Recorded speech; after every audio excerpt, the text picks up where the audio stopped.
Bonjour à tous, c'est Jérémy, j'espère que vous allez bien en ce jour numéro 49 de confinement. J'organise actuellement sur mes réseaux sociaux Facebook et Instagram Planète Zéro Déchet un concours en partenariat avec Clémence et Vivien pour remporter un lot qui est composé d'un baume amande 150 ml, d'un déodorant l'herbacé, d'un savon le chérubin et d'un savon le Saint-Bernard. N'oubliez pas qu'on se retrouve tous les jours à 16h sur cette chaîne pour une nouvelle vidéo sur une alternative zéro déchet, et ce jusqu'au 11 mai. Et tout de suite, l'action zéro déchet du jour.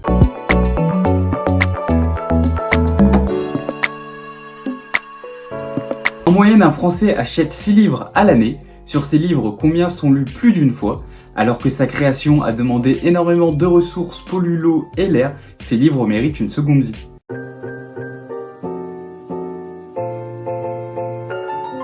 L'astuce zéro déchet du jour, c'est donc les livres.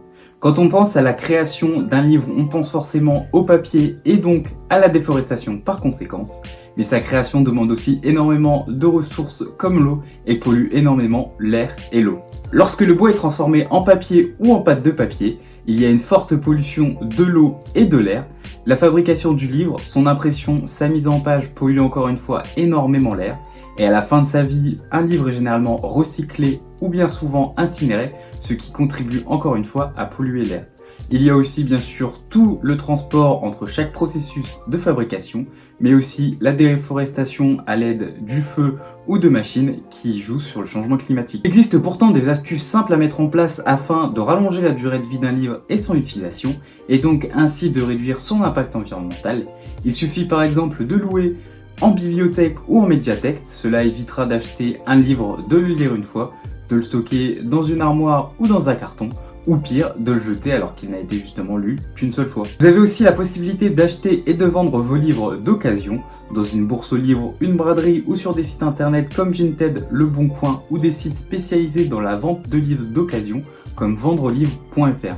L'achat et la vente d'occasion permet de faire des économies, de faire un geste pour la planète et de rallonger la durée de vie d'un objet.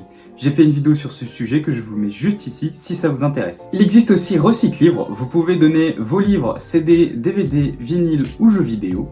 Soit Recyclivre viendra directement les chercher chez vous, ou vous pouvez les déposer dans un point de collecte ou directement dans leur bureau. Il y en existe quelques-uns en France comme à Lille, Paris, Nantes, Strasbourg, Bordeaux ou Lyon.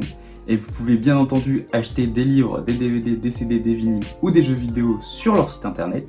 En plus de ça, sur leur site internet, tout en haut de leur site, il y a un petit endroit qui est sympathique puisque ça vous permet de connaître le nombre d'arbres et le nombre de livres qui ont été économisés et sauvés avec l'achat de livres d'occasion, et aussi un compteur avec l'argent qui a été reversé à des associations que Recyclivre soutient. Bien entendu, nous nous attachons aussi à certains livres en leur donnant une valeur sentimentale, car ce livre avait une belle histoire, où il nous a fait voyager, où il nous a fait changer notre point de vue sur le monde. Ces livres représentent quand même une petite partie de notre collection. Il ne faut pas se séparer de toute sa collection de livres, gardez vos livres coup de cœur, mais réfléchissez à une nouvelle façon de consommer et de lire vos livres pour qu'elle soit la plus respectueuse pour l'environnement. Bien entendu, vous pouvez aussi lire vos livres sur une liseuse électronique, cela évitera d'acheter un livre en papier et donc d'avoir consommé des ressources. Mais personnellement, c'est une alternative que je n'utilise absolument pas. J'adore lire et j'adore ça parce que ça m'éloigne aussi des écrans.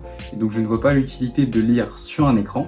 Bien sûr, c'est quelque chose qui est personnel à chacun. Merci à tous d'avoir regardé cette vidéo. J'espère qu'elle vous aura plu. N'oubliez pas de vous abonner à ma chaîne YouTube, d'activer la cloche de notification, de liker, commenter et partager autour de vous, de me suivre sur mes réseaux sociaux Facebook et Instagram Planète Zéro Déchet et à faire un tour sur mon site internet www.planète-0déchet.com. Et sur ce, je vous dis à demain, 16h.